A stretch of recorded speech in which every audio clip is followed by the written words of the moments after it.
நவீன்குமார் சவிதா அவர்களுடைய திருமணம் அம்மனுடைய சன்னிதானத்திலே சிறந்த முறையிலே நடைபெற்றிருக்கின்றது.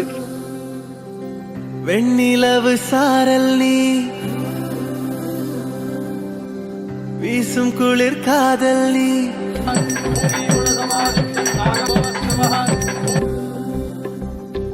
அந்த கன்னிகாதானம் கொடுக்கும் பொழுது ரொம்ப ஆனந்தகரமா மகிழ்ச்சிகரமா கொடுக்கணும்.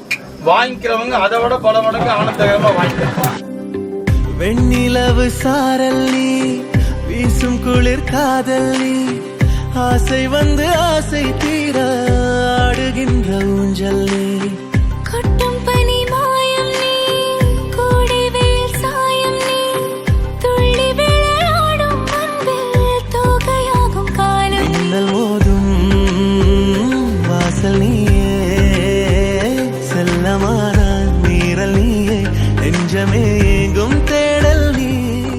இந்த கல்யாணம்ங்கிறது சுவாமி தான் நமக்கெல்லாம் நடத்தி காமிச்சாரு. அதனுடைய தாத்பரியம் தான் நம்ம இன்னை வரைக்கும் அந்த சம்பிரதாயங்களை கடைபிடிச்சு வரோம்.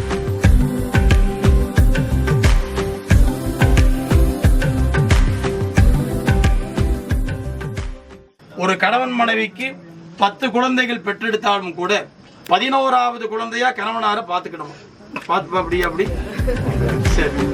வெண்ணிலவு சாரல் நீ வீசும் குளிர் காதல் நீ ஆசை வந்து ஆசை தீர ஆடுகின்ற ஊஞ்சல் நீ